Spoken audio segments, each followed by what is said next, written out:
Hello, I'm Kriti Mehta and you're watching Deep Dive on NewsX World. Today we explore the United States of America's latest display of military might in Syria and the reasons behind it. On December 19, the sky over central Syria turned white with the glare of over 1,000 precision-guided munitions. Operation Hawkeye strike was a display of raw American power, but its origins lie in a much quieter, more unsettling event 6 days prior. In the ancient city of Palmyra, a lone gunman in the uniform of the Syrian Internal Security Forces opened fire on a U.S. convoy. He killed William Howard, Edgar Torres, and an American interpreter. This wasn't just another insurgent attack, it was a strike against the heart of President Trump's most ambitious foreign policy project, the normalization of the new Syria. The response was swift and devastating. On Friday, December 19, the Pentagon launched Operation Hawkeye strike. Over 70 targets across central Syria, from Homs to Raqqa, were struck by American F-15E Strike Eagles, A-10 Warthogs, and Apache helicopters, supported by Jordanian F-16s and ground-based HIMARS. The message was clear. Aggression against America will bring swift retribution from the world's mightiest military force. Here's what the Supreme Commander of the American military, President Donald Trump, had to say. And I'm also pleased to announce that just 2 hours ago, we hit the ISIS thugs in Syria who were trying to regroup after their decimation by the Trump administration 5 years ago. We hit them hard. I ordered a massive strike on the terrorists that killed our 3 great patriots last week. 2 soldiers, 1 interpreter, all great people. And it was very successful. It was precision. We hit every site flawlessly, and we are restoring peace through strength. We're all over the world. To understand the story behind this new operation in Syria, it's important to understand Trump's interest in Syria. Since returning to the White House, President Donald Trump has pursued a policy that would have been unthinkable under previous American administrations. Trump's key idea is to install a strong man in charge of Syria, one who will maintain a disruption of the Iran-Turkey axis rather than enable it. For the US, this figure is President Ahmed al-Sharaa. Washington recently repealed the Caesar Act sanctions, delisted his group Hayat Tahrir al-Sham as a terrorist organization, and is now scouting locations for a new embassy. In exchange, al-Sharaa has promised to eradicate ISIS and distance Syria from Iran. Trump envisions Syria as a regional success story, a country rebuilt with Gulf money, with over $7 billion in Qatari energy deals alone, and fully integrated into the Abraham Accords with Israel. When the Palmyra ambush happened, it threatened to shatter this entire narrative.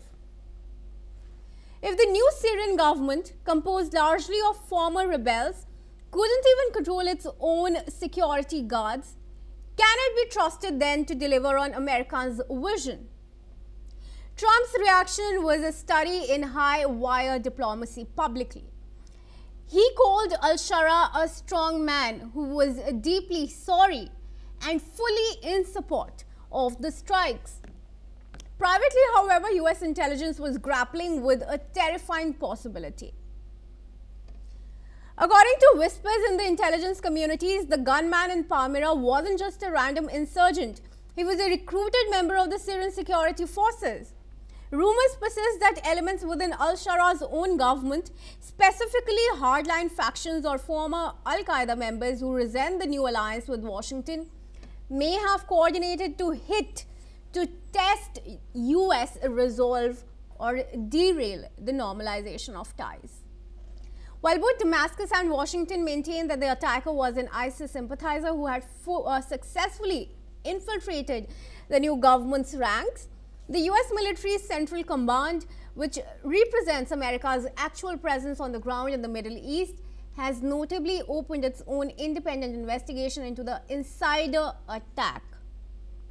signaling a lack of total confidence in the Syrian Interior Ministry's version of events. Now, this puts Trump into a corner. To admit the al-Sharaa government is compromised would mean his entire policy has failed. Instead, the administration has chosen to blame ISIS exclusively, using Operation Hawkeye strike to clean up the very areas where these rogue government elements are most active. US Secretary of War Pete Hegseth called the strikes a declaration of vengeance. But for the Trump administration, they were also a declaration of validation.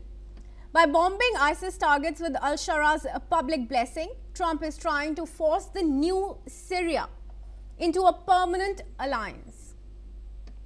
But as the smoke clears over the Homs desert, the question remains, did the US just destroy the enemy, or did it just provide cover for a partner that is playing a much more dangerous game? Now, joining me in this discussion, I invite Yossi Kapur-Wasser, who's an Israeli intelligence and security expert, and he joins us live from Tel Aviv. Thank you, Mr. Kapur-Wasser, for joining us in this discussion here at NewsX World. We appreciate you taking time out to speak to us. Now, I'll start by asking my first question to you. U.S. Army Central Command has launched an independent investigation into the Palmyra ambush, notably separate from the Syrian government's own probe. Now, given that the attacker was a uniformed member of Syria's security forces, does this green on blue incident suggest a fundamental failure in President al-Sharaa's vetting process, or does it point to a deeper, more systemic infiltration by hardline elements who oppose the new alliance with Washington?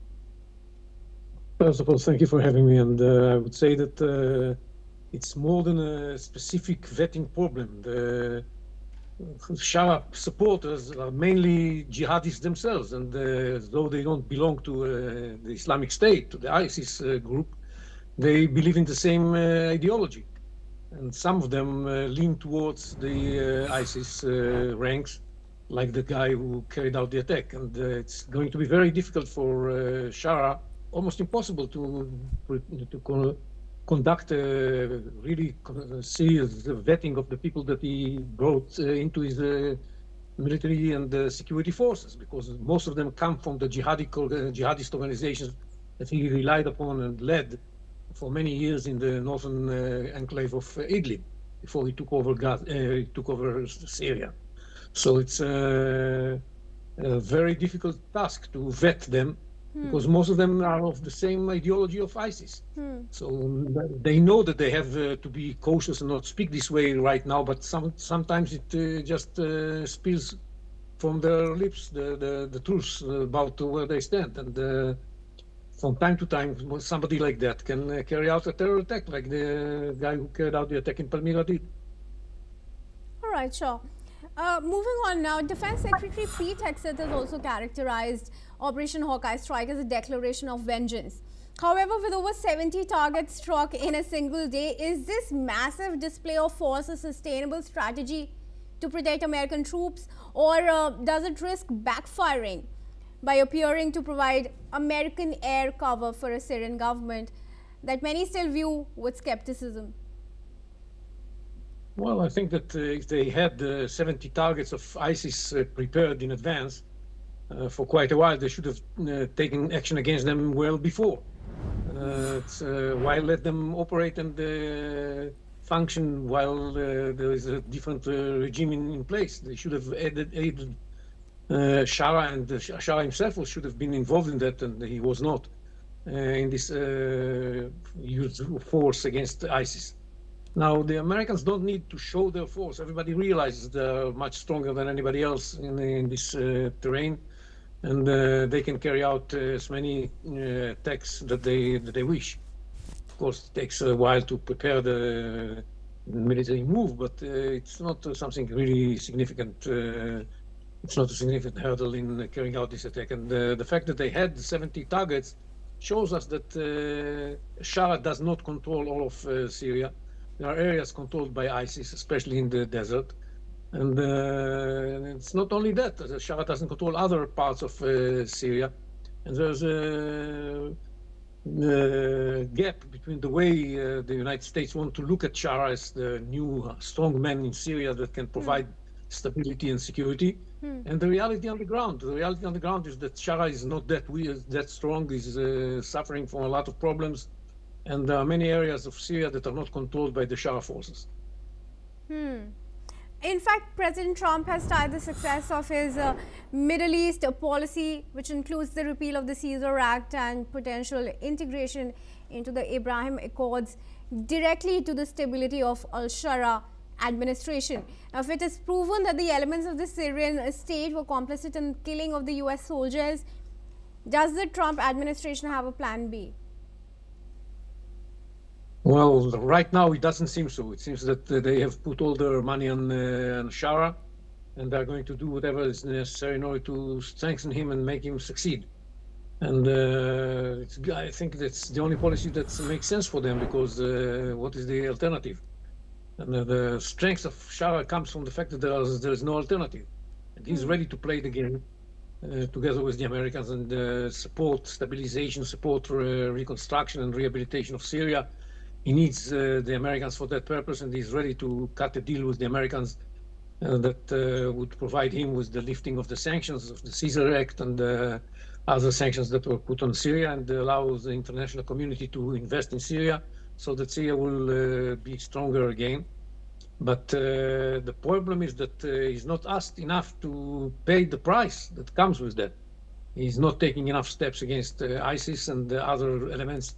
He's not providing real readiness to improve the relations with Israel and to guarantee that the southern part of Syria is going to be empty of jihadist organizations. He has to do more in order to gain the American support. All right. Well, I thank you for now, Mr. Kapawasa, for joining us in this discussion here at NewsX World. And with that, viewers, it's a wrap on this episode of Deep Dive. But do stay tuned to NewsX World for all international news and updates.